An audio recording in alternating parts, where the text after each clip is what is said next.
Hey everybody, I'm Tim. This is Uniform Members for Christ Ministry, and I had some thoughts for you this morning.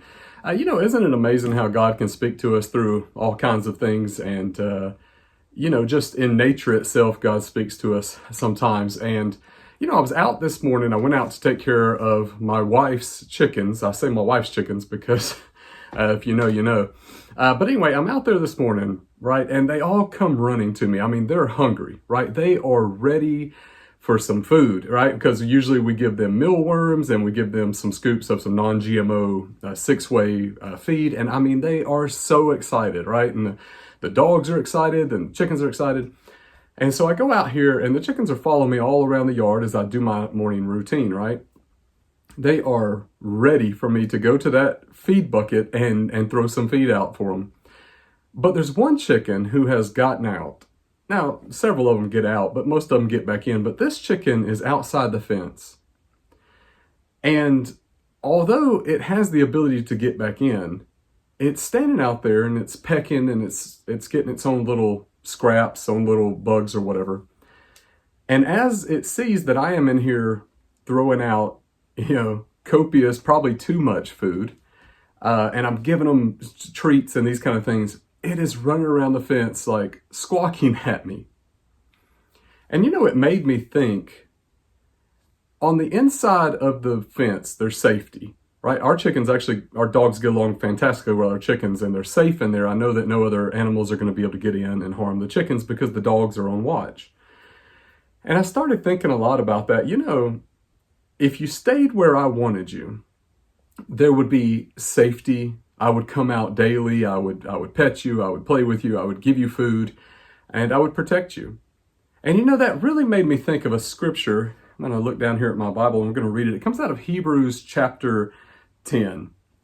And it's essentially, the title is The Full Assurance of Faith. We're just going to read a little bit of it, starting with verse 23.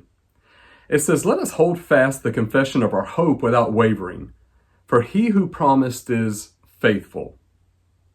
And let us, consider how to stir one another up to love and good works." You notice how this is a community effort? It's not a one-person effort. It's not a centrally focused on one-person effort, but it's you, all of you, consider how to stir one another up to love and good works, and not neglecting to meet together, as is the habit of some, but encouraging one another, and all the more as you see the day approaching. Now, that day is a very definitive day. That's how the ESV, it has day capitalized, because there's a very definitive day where Jesus will come back and he's looking for his spotless bride, right? We had a conversation. The Lord led us to encounter this lady, and it was kind of miraculous. I actually went over there to inquire about a yard sale, and she invited us inside. And while we're inside, the Lord really begins to minister to her. And she makes the statement that many of us have heard: I don't have to go to church to be saved, right? Well, that's a bit of a misunderstanding of what the church is. Matthew 16, Jesus tells us what the church is. It's the called out ones, those that have been called out of the kingdom of darkness and placed into the kingdom of God through his Son. So the short answer to that is no, you do not have to attend a building or meeting at a building to be saved. In fact, if you are saved, you're already part of the church. No matter how you feel about that, you are part of the church because that is God's will.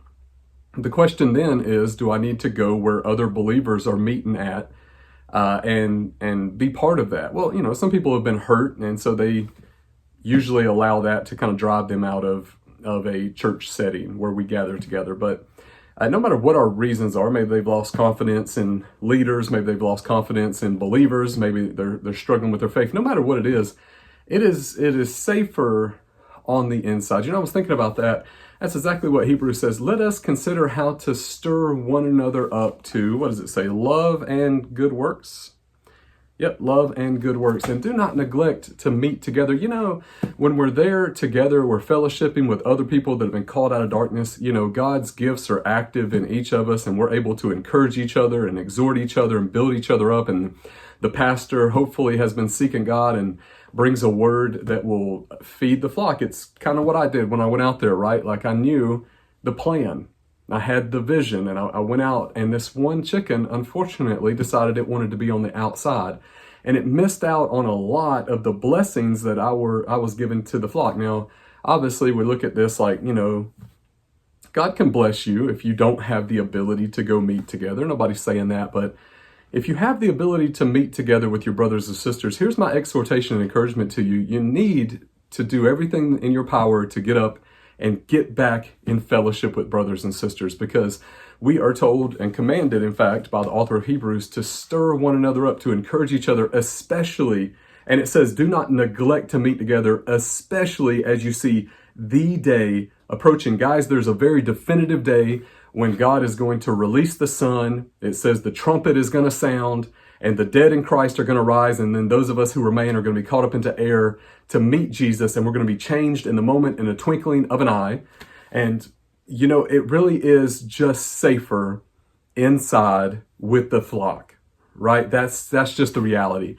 This particular chicken, she's in danger and doesn't even know it, right? We have foxes around here that are cunning. We have sometimes wild animals like wild dogs that come around, and various other creatures that chicken would be defenseless against if it wasn't for the protection and the safety of that fence that I've built for them, the protection and safety of those dogs that we have in place.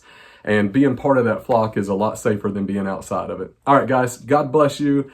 I hope that he'll, through his word, reveal himself to you. That's what I mean by that. I pray that he'll bless you with a deeper knowledge of his word.